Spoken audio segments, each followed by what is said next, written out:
Right, hey guys, how we doing? We're back on another video from Super Eyepatch Wolf, and this is an occasion he doesn't do these very often. It's like, wow, it's a why you should watch video, and I love those. And it's why you should watch Outlaw Star. Outlaw Star, interestingly, is an anime that I have not seen myself, but it is an anime that has always been around. Like, always. Like, I remember when I was little, I started watching like Dragon Ball Z Gundam Wing on Cartoon Network, and then they started doing a channel called CNX, which had like all these late night anime shows like Cowboy Bebop, Big O, and all these other things. And Outlaw Star was one of them. Outlaw Star was on there, and I never watched it. I think I might have watched 1 or 2 episodes randomly, but I can't remember it. And whenever I go to conventions or whenever I go this and the other, I always see it like in a cheap DVD box or something. It's just always been around, and I've never checked it out. This might be the turning point. Super Eyepatch Wolf might convince me to actually finally take the plunge into Outlaw Star. So let's check this out. In the early 2000s, CNX started airing this CNX, late night block of TV yes. shows, all animations, all weird and dark. Spawn! And adult in a way that I was Oh my not god. used to. And It was as a very, teenager, very it was different. kind of exhilarating. Being a teenager is a time when you can very easily find yourself feeling trapped and isolated. You want some But escapism. there was this freedom that came each night with getting lost in these series, Yes. particularly in the freedom of Outlaw Star. Ooh. This is going to make me wish I watched it. Western movies frame the wild frontier as this vast, lawless land of opportunity. Outlaw Star shows space in that same way. Oh, cool. An infinite, cosmic place, teeming with danger and reward for anyone brave Yeehaw, enough to cowboy. hurl themselves into it. One of whom is Jean Starwind. A bounty Starwind, hunter trapped cool on the name. backwater planet of Sentinel-3, Jean's eked out a chaotic living as a work-for-hire bounty hunter with his partner, Jim Hawking. I use the word trapped because while Jean has always dreamed of space travel, there's the mild matter of the horrific childhood trauma caused by a childhood trip into space, resulting in him witnessing the violent death of his father. Oh my god. And now, even just a glance at space will double Jean over in paralyzing attacks of anxiety in scenes that directly mirror me hitting upload on a YouTube. So while Jean dreams of space travel, he's trapped, psychologically shackled to this planet. Any hopes of a better life lying cosmically out of reach. But it's here that something amazing happens. Jean never overcomes his anxiety, and we spend the remaining 25 episodes just watching as he stares off into space, don't think that's it. wondering what life could have been. Wow. I don't think that's... That's impressive he's kept that loop in. Unless it actually Not happen. Jean takes a job as a bodyguard from a mysterious woman, and in doing so, becomes entangled with a group of evil space wizards, meets a bio-android named Delphina, who is the key to the galactic ley line, a mysterious entity lying somewhere in the deep reaches of space, with Jean eventually forming a ragtag crew in search of the ley line aboard his ship, the Outlaw Star. Alright, cool. Maybe right now you're thinking, hang on, Eyepatch Wolf, did you just say space wizard? And yeah, I heard yes, that. I did. Me? Part of the appeal of Outlaw Star is its brazen disregard in keeping its science fiction in any way grounded. Old men shoot dragons, cats pilot spaceships, there's a mind-controlling cactus, and Jean's main weapon is a caster, a gun that shoots magical spells made by wizards who live on a hot spring planet and play erotic table tennis. And it's dumb, but it's also kind of a blast. That sounds amazing. Jean only having a very limited supply of caster shells, meaning there's a real weight whenever he uses one. Battle. Their power emphasized by some beautifully creative animation, and it's so stupid, but it's so much fun. It sounds so amazing. Exactly what I'd say of the space battles. Oh my god. Each ship being equipped with grappler arms, meaning it's now possible for spaceships to engage in karate fights. No way. But also carry space pistols, space nunchucks, and space samurai swords. Oh my god. This is a world where one spaceship can punch another in the face, and that's just accepted as something that happens. This seems incredible. Why did I never watch The this? universe of Outlaw Star is wild. You Oh can my tell the author, god! Takehiko Ito had a lot of fun in creating the manga the series is based on, and while the series is nowhere near as horny as the manga, there's always this feeling of just fuck everything and let's make a fun story. Nice. And that's really important, because the idea of just carving your own path and doing what makes you happy is a big part of Outlaw Star. Cool. See, any character in Outlaw Star falls under one of 3 distinct factions. The Space Federation, who uphold law and order throughout the universe. Okay. The Space Pirates, a vast and violent criminal dynasty. It's in the name. And Outlaws, people who don't align themselves with either of them, right, factions and instead choose to live life their own way, searching out their own freedom. And it's that third group that Gene falls into. He's a person who lives outside the boundaries of the law, danger, or on occasion, human decency. He'll often resort to underhanded tactics in a showdown, which is his main way of surviving opponents more trained and dangerous than he is. And this makes his fights really entertaining to watch, but it also drives home the feeling that this is a dude living life by his own standards and carving out his own path. I'm sold on this. I need to see this. This is on Crunchyroll. That makes up the story of Outlaw Star. And a big part of what makes that journey feel meaningful is how it takes place in a universe that feels alive with life and culture, something Outlaw Star conveys beautifully through its environment. Hey, that looks nice. Even when showing the deep emptiness of space, Outlaw Star rarely portrays solar systems as infinite star-speckled Yo, it looks awesome. Instead, as these explosive bursts of colour, making them feel like these enticing, intriguing locations. And that same sense of intrigue carries through from the lonely, quiet frontiers of its alien worlds to the neon-drenched streets of its colonized cities. Even just from still images, these locations feel so teeming with life. They look amazing. And a big part of that is how Outlaw Star splices its space cowboy aesthetic with this awesome neo-Taoist feel, fusing futuristic sci-fi with old-world Asian mysticism. That's class. It's absolutely, yeah, you can see like the designs and the buildings and that. Its incidental characters and even in the combat ability of some of its people. Meaning there's this through line that binds the distinctive worlds of Outlaw Star together, making for a cohesive universe that feels unique and alien and beautiful. But there's something more to these locations too. There's an atmosphere, one that grounds these characters in these environments. And what I think that comes down to is how Outlaw Star uses light and shadow to create the colour palettes are interesting. Which brings us to the exciting world of beginner's colour theory. Okay.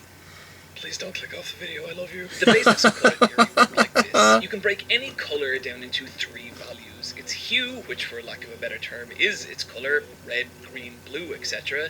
Tone, which is how bright or dark a colour is.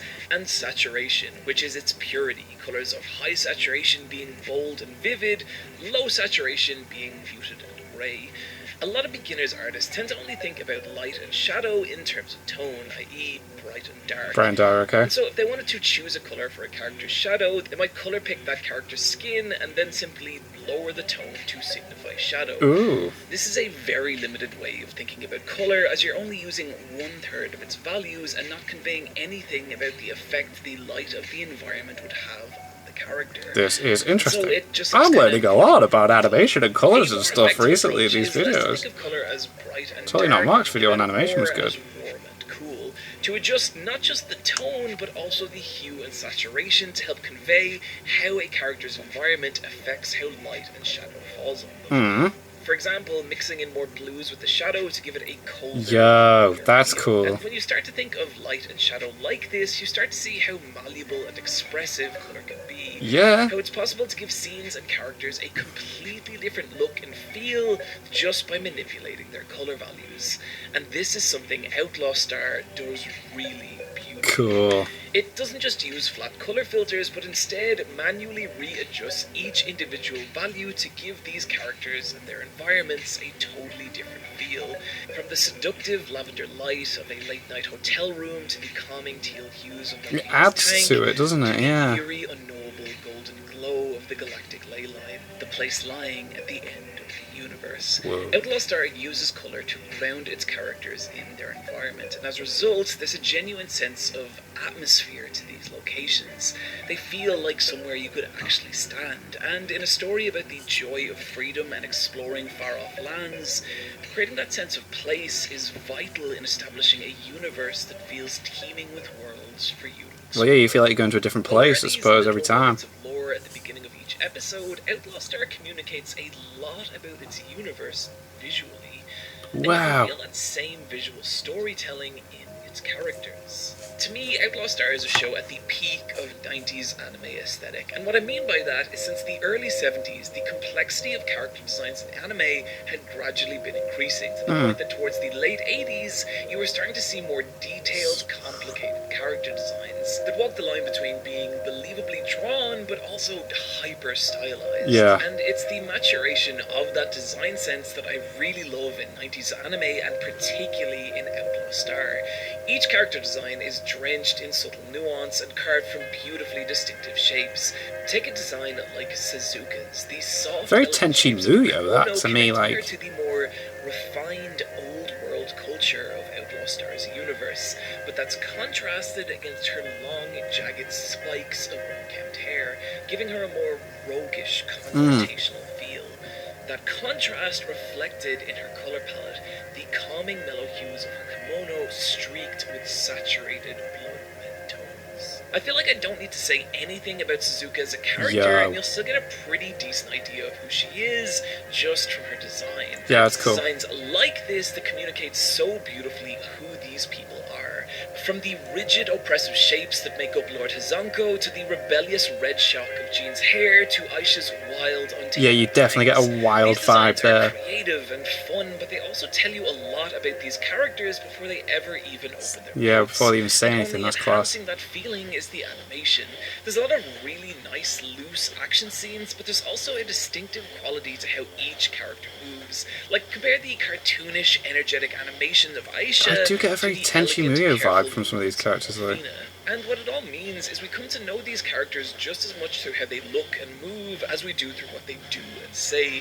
And that's important because a huge part of the appeal of Outlaw Star is its characters. Yeah. Later on in the story, the crew of the Outlaw Star is rounded out by the vagabond assassin Twilight Suzuka and the Kitaro cat lady Aisha, who Whoa! I think is She turned into a just cat. rather good, don't you judge me? And that idea is important, that these people are a crew, because as opposed to any one character standing out by themselves, it's the group dynamic they share that really shines. Sweet. Here Is you it one of have those where, like, if you have 5 two of them which to with any each other, they're given going to be scenario different is going to be if they were with someone else, kind of different, thing? creating kind of fun tension that leaves them bickering with an endearing familiarity you get with groups of friends who have grown comfortable with each other. Outlaw Star letting us experience this side of the characters by dedicating a lot of time to surprisingly mundane scenes of just these characters relaxing in It's always good to do that, though, because it builds and character. in these moments, you really We get get to understand them. who these people Yeah. are.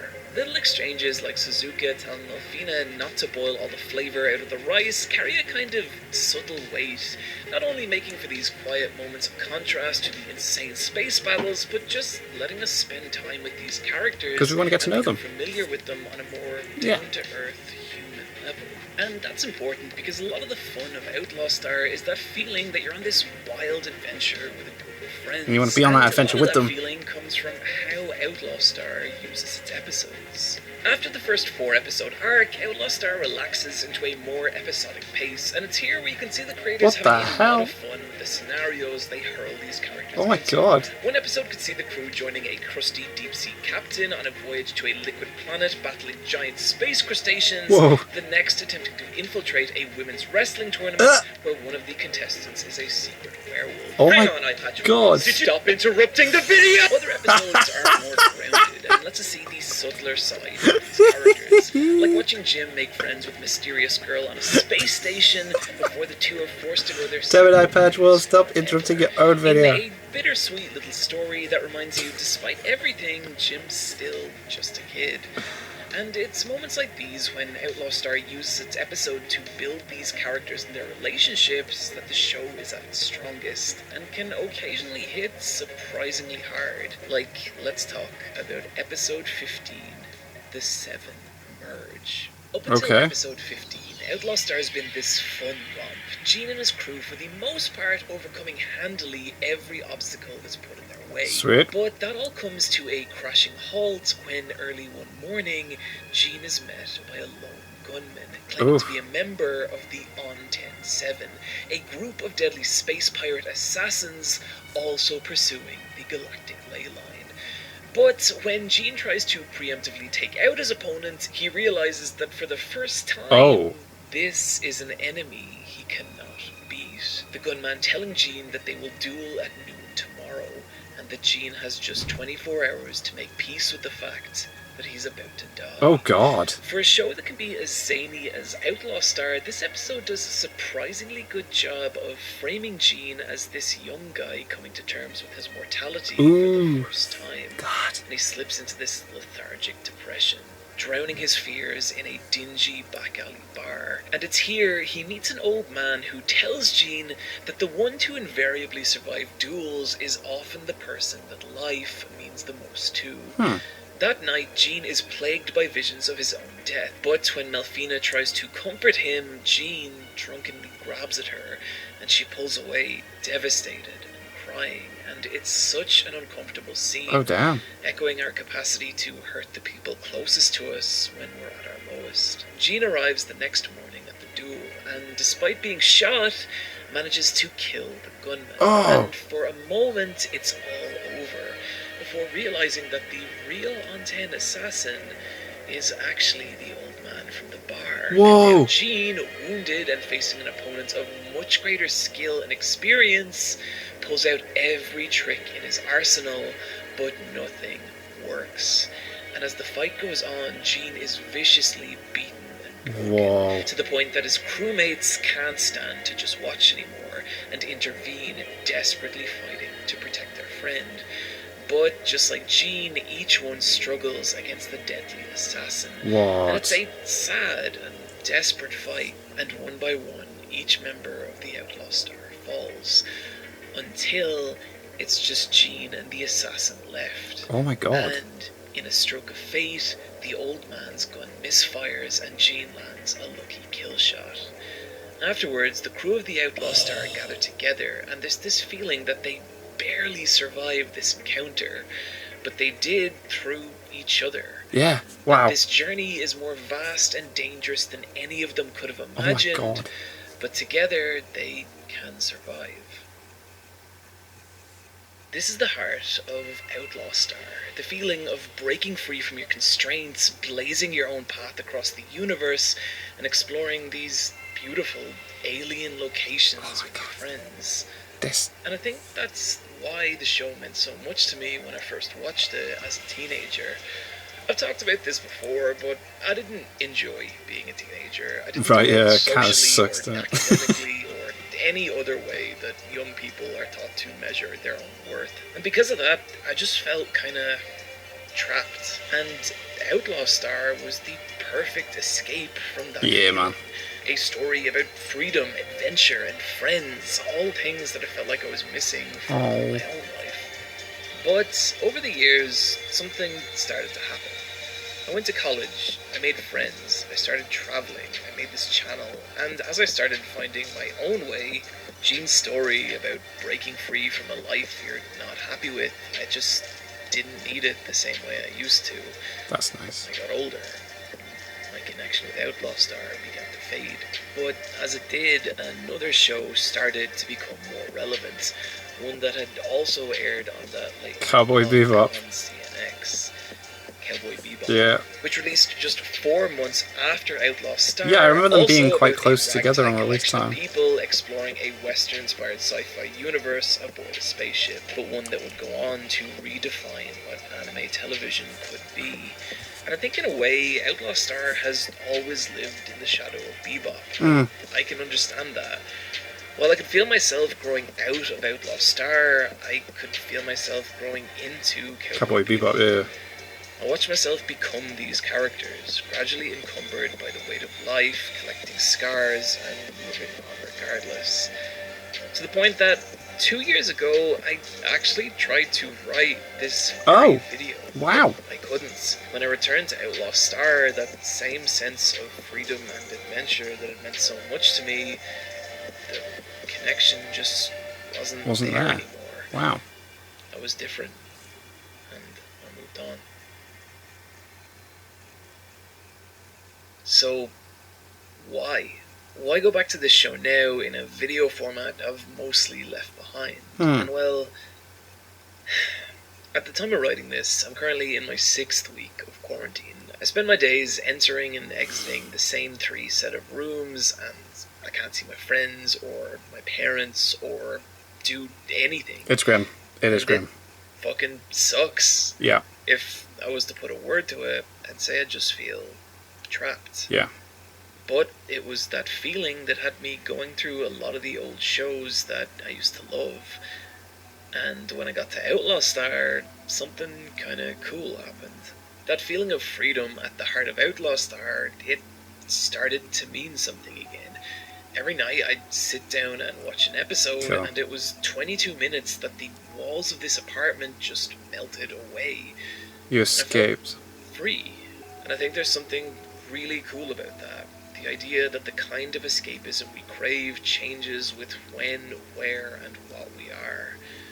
And the way things are, I just really needed a story that felt like me and my friends, blasting across an infinite, stupid, and beautiful universe. I get the feeling a lot of people could probably use that right now. Yeah. And that's why you should watch Outlaw Star. Damn. Sweet. Hey friends, thanks for watching the video. I just wanted to say that I know there are so many people out there that have been left in a way worse position than me, and I really hope everyone's doing okay. And just know that you are great, and I love you, and this shit's not gonna last forever. And I really hope that these videos help with the situation even a little bit. If you'd like to help me make more like this, you can do so over on patreon.com/Super Eyepatch Wolf. And thank you to everyone who has supported me. That's a lot of patrons. So you have no idea how much it means to me. This week in particular, I'd like to thank Breadface, Serena Rahal, Death Dance, Theodore Spillman, Ruben Mocha, Harrison Donovan Lichtenberg, and Paprika Papa. Find me over on the Let's Fight a Boss video game podcast or on Twitter @EyepatchWolf. Friends, take care of yourselves, and I'll see you next time. Hey, that was cool. That was cool. And I'm going to now quickly check if it is on Crunchyroll. Because if it is, that is getting added to my... it's not. It's not on Crunchyroll. No! Well, anyway, it definitely seems like something. I reckon I'll get the DVD for cheap. Then all of you are going to be like, well, why don't you just watch something else? Shut up! But that does... Look, boss, I really enjoyed that video. That was cool. I like how he has his funny moments and his nice moments, and talk about the character, the colours, everything. That just seems awesome, man. It has been something that's just always just kind of escaped me. But I am looking for stuff to watch whilst I'm stuck here. I mean, you might have noticed the uploads have gone double because I'm just sitting here like trying to find stuff to do. So yeah, thank you guys very much for watching. What did you guys think of that? What did you guys think of this? Click like, subscribe if you haven't already. Leave comments down below. Let me know what I should watch and discuss in future videos, and I'll see you guys. Here's all you guys next time.